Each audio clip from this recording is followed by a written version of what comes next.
श्री सच्चिदानंद सद्गुरु साईनाथ महाराज की जय। ये वीडियो दोस्तों श्री साई स्मारक समिति पाथरी ट्रस्ट द्वारा दी गई जानकारी, फोटोज और वीडियोस के आधार पर प्रस्तुत है।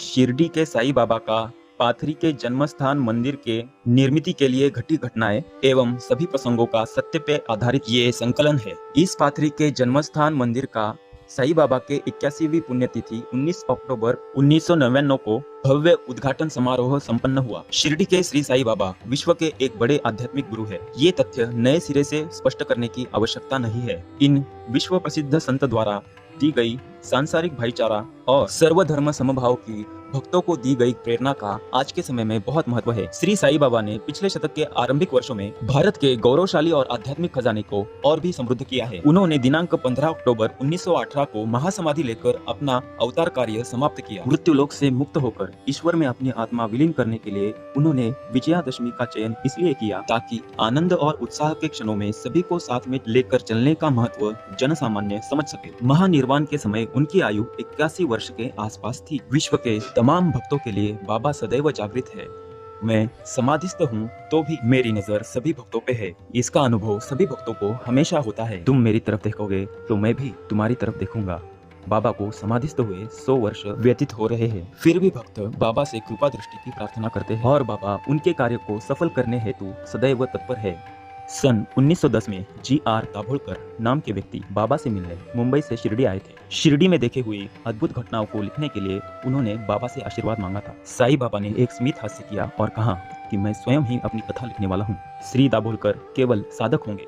बाबा का कथन सिद्ध हुआ।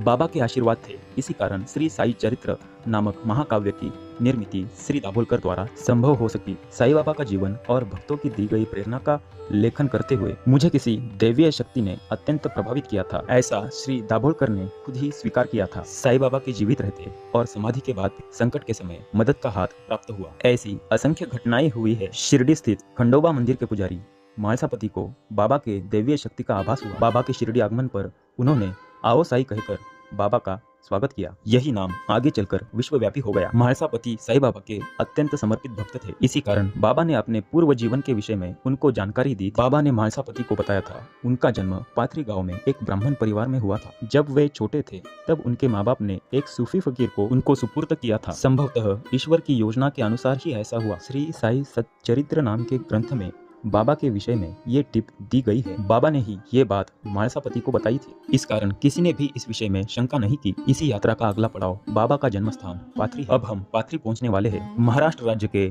मराठवाड़ा प्रदेश का एक छोटा सा गांव पाथरी है, जिसके विषय में आज तक किसी को मालूम नहीं था। परंतु बाबा का जन्म स्थान निश्चित होने के बाद पाथरी गांव को विशेष महत्व प्राप्त हुआ है। साईं बाबा का जन्म 1837 या 1838 के आसपास हुआ था, ऐसा माना जाता है। पाथरी का मूल नाम पार्थपुर था। पांडव पुत्र अर्जुन अर्थात पार्थ के नाम पे ये पार्थपुर नाम प्रसिद्ध हुआ। पार्थपुर को उसके भूतकाल का महत्व साईं बाबा ने कुछ शतकों के बाद फिर से प्राप्त करवा दिया है। पाथरी स्थित साईं बाबा जन्मस्थान मंदिर का निर्माण उनके पूर्वजों के वास्तु पर ही निर्मित हो, इसके लिए अथक परिश्रम करके प्रमाण एकत्रित करने वाले लोग हमें भाग्य से ही प्राप्त हुए। श्रद्धा और सबूरी के भावना के कारण उन्होंने अपने जीवन के 25 वर्ष इस कार्य में ही लगा दिए। जन्मस्थान के विषय में की गई संशोधन यात्रा और मंदिर का निर्माण व बाबा की मूर्ति की प्राण प्रतिष्ठा का कार्य इत्यादि केवल बाबा के आशीर्वाद से ही संभव हो सका। ये जन्मस्थान मंदिर विश्व में भक्ति का संदेश पहुंचाने के लिए भक्ति केंद्र के रूप में कार्य करे, ऐसा बाबा का उपदेश था। संसार में सर्वत्र बाबा के भक्तों में आश्चर्यजनक गति से वृद्धि हो रही है। ये सभी भक्त विभिन्न जाति समुदाय वर्ण के हैं। बाबा के जीवन कार्य हेतु लंबे समय तक संशोधन एवं मंदिर निर्माण के लिए परिश्रम करने वाले श्री विश्वास खेर कहते हैं कि सन 1970 तक शिरडी के साईं बाबा के विषय में मुझे कोई भी रुचि नहीं थी, परंतु इसके बाद एक घटना ऐसी हुई जिसके बाद मेरा संपूर्ण जीवन ही बदल गया। श्री साई सच्चरित्र की एक किताब लेकर मेरे पास आए। वो कहा कि मैं अवश्य ही इसका अध्ययन करूं। मैंने भी थोड़ी अनिशा से वो किताब ली और उसे पढ़ने लगा। पढ़ते पढ़ते ही मुझे उस किताब में रुचि आने लगी। कुछ प्रसिद्ध और बड़े लोगों को बाबा के विषय में प्राप्त हुए अनुभवों का उस किताब में वर्णन था, परंतु कुछ समय बाद मैं इसके बारे में भूल ही गया। परंतु कुछ समय बाद एक एक करके ऐसी घटनाएं घटने लगी कि मैं मुंबई में रहूं या फिर अमेरिका को जाऊं, इस विषय में निर्णय लेना ही था।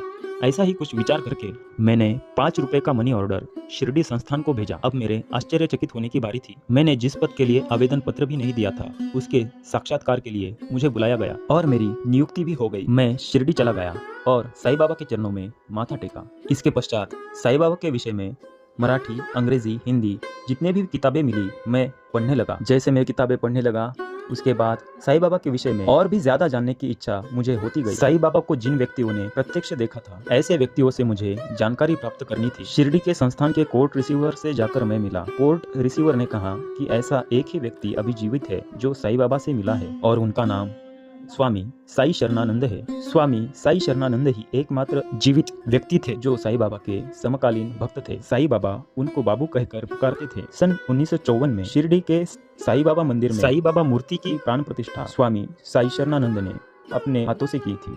विश्वास करें, स्वामी शरणानंद से मिलने अहमदाबाद गए और उनसे प्रत्यक्ष भेंट की। साईं बाबा को काल चक्र का ज्ञान था। कौन सा कार्य कब करना है, इसके लिए वो योग्य समय की प्रतीक्षा करते थे। साईं बाबा के पूर्व जीवन पे प्रकाश डालने का ये योग्य समय आ गया है, इसका अनुमान स्वामी साई शरणानंद जी को हुआ। विश्वास खेर कहते हैं कि स्वामी साई शरणानंद सामने वाले को अंतर्बाह्य केवल नजर से ही पहचान जाते थे। साई शरणानंद जब छोटे थे तब साईं बाबा ने उनको अपने छत्र छाया में लिया था। 3-4 दिन हम पति पत्नी नियमित उनको मिलने जाते थे। अपने संपूर्ण जीवन को जिस गुरु को पूर्ण रूप से अर्पण करना है, ऐसे सदगुरु साईं बाबा के विषय में मैं पूर्ण रूप से निश्चिंत हुआ। इसके पश्चात साईं बाबा के जन्मस्थान के विषय में मैंने अपना शोध कार्य प्रारंभ किया। दूसरे शब्दों में कहूँ तो मैंने अपनी आध्यात्मिक यात्रा प्रारंभ की। श्री विश्वास खेर और इंदिरा खेर, इनके पास शोध कार्य के लिए आवश्यक संयम, विचार और दृढ़ता थी। अगले 25 वर्षों के लिए उन्होंने अपना शोध कार्य असीम दृढ़ता के साथ जारी रखा। साईं बाबा जब किसी कार्य के लिए आपको आदेश देते हैं, तब बाबा हमेशा आपके साथ ही होते हैं। हर पल हर क्षण बाबा आपको मार्गदर्शन देते हैं। साईं बाबा के विषय में कहीं भी लिखित प्रमाण उपलब्ध नहीं है। साईं बाबा के विषय में सभी बातें मौखिक प्रमाणों से ही सिद्ध है। साईं बाबा के विषय में सबसे अधिक विश्वसनीय प्रमाण अर्थात श्री साई शरणानंद जी ही थे। साई शरणानंद जी साईं बाबा के प्रति अत्यंत श्रद्धालु, कट्टर व पूर्णतः समर्पित भक्त थे। सन 1974 के नवंबर माह में स्वामी से मिलने का सौभाग्य मुझे प्राप्त हुआ। साईं बाबा ब्राह्मण थे। अगर इस विषय में कोई शंका व्यक्त करता था तो साईं बाबा बहुत नाराज हुआ करते थे। मैं ब्राह्मण नहीं हूँ क्या, ऐसा प्रश्न पूछकर वो सामने वाले व्यक्ति को निरुत्तर करते थे। जिसने ब्रह्म पद प्राप्त कर लिया हो वही वास्तविक ब्राह्मण है। साईं बाबा की वेशभूषा सूफी फकीरों जैसी थी, लेकिन उन्हें अपने हिंदू होने का वास्तविक ज्ञान था। साईं बाबा ने अपने आयु के 8वें वर्ष में ही माता पिता एवं घर का त्याग कर दिया था। वो एक सूफी फकीर के साथ ईश्वर की खोज में निकल गए थे। संन्यास ग्रहण करने के पूर्व स्वामी साई शरणानंद का वास्तविक नाम वामन भाई कान गोविंद पटेल था।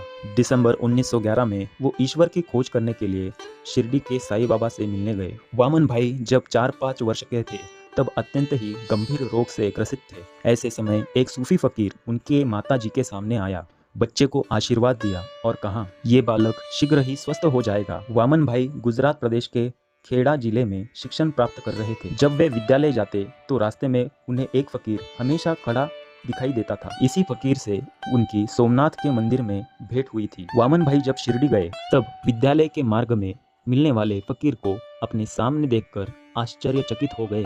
वो फकीर कोई और नहीं, स्वयं साईं बाबा थे। अपने सनातनी बीमार वृद्ध पिताजी को उपचार के लिए शिरडी लाने का उनका निर्णय योग्य है या नहीं, ऐसी शंका उनके दिमाग में थी। साईं बाबा ने तत्काल उनकी शंका को समझा और बोले, मैं ब्राह्मण नहीं हूँ क्या? साईं बाबा के ये उद्गार उनके ब्राह्मण होने का स्पष्ट प्रमाण था। जून 1975 को खेर दंपत्ति पाथरी गांव में आए। उस पिछड़े हुए गांव को देखा और हर घर में जाकर जानकारी एकत्रित की। जानकारी के आधार पर उन्हें ये बात पता चली कि शीघ्र ही साईं बाबा के जन्म स्थान के विषय में उन्हें पता चलेगा। साईं बाबा का जन्म देशस्थ यजुर्वेदी कुटुंब में हुआ था। पड़ोस में रहने वाले एक मुसलमान परिवार ने बताया कि बाबा का जन्म ब्राह्मण परिवार में हुआ था। ये पाथरी है, जी हाँ, पुराना पाथरी। साईं बाबा पाथरी से आए हुए कुछ व्यक्तियों की, वहाँ के कुछ परिवारों की जानकारी ले रहे थे। उनको पाथरी की विशेष जानकारी थी। ये इस बात का विशेष प्रमाण है कि पाथरी उनका मूल गांव था। साईं बाबा के परिवार की विशेष जानकारी प्राप्त करने के लिए अब हम वहाँ के प्रतिष्ठित परिवार श्री दिनकर राव चौधरी से बात करेंगे। दिनकर राव चौधरी से मैं अब आपकी भेंट कराता हूँ। ये चौधरी परिवार के सबसे वरिष्ठ सदस्य है श्री चौधरी स्वयं आपको संपूर्ण जानकारी मेरा देंगे। नाम दिनकर वासुदेवराव चौधरी। मेरा खानदान 700 साल पुराना है। ये किला आप जो देख रहे हैं, इसमें हम चौधरी परिवार रहते हैं। मेरे परिवार को सरकार से 14 वतन मिले थे। वो वतन में दीवानी और फौजदारी के ये परगने के अधिकार शामिल थे। पाथरी गांव के भुसारी परिवार में साईं बाबा का जन्म हुआ था, ये इस बात का स्पष्ट प्रमाण है। भुसारी परिवार का पुश्तैनी घर अब खंडहर की अवस्था में है। ये पाथरी का भुसारी घराना हमारे परिवार से 150 साल से संलग्न है।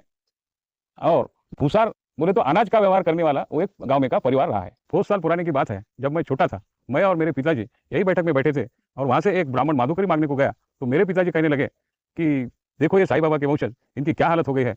उनका नाम भाव भुसारी था। This gave me a clue that Sai Baba belong to the Bhusari family. इससे मुझे ये क्लू मिला this कि was the Sai starting Baba point Bhusari of my family research. से बिलोंग करते थे और ये मेरे रिसर्च का स्टार्टिंग पॉइंट था। तो ये है दोस्तों साईं बाबा जन्म स्थान का पार्ट फर्स्ट। इसका दूसरा पार्ट जल्द ही इस चैनल पे अपलोड होगा, इसलिए बने रहिए और हमारा लेटेस्ट पॉडकास्ट साईं बाबा के जन्म स्थान से देखना मत भूलिए। आप सभी का ये वीडियो देखने के लिए बहुत बहुत धन्यवाद। Please like share and subscribe. Thank you very much.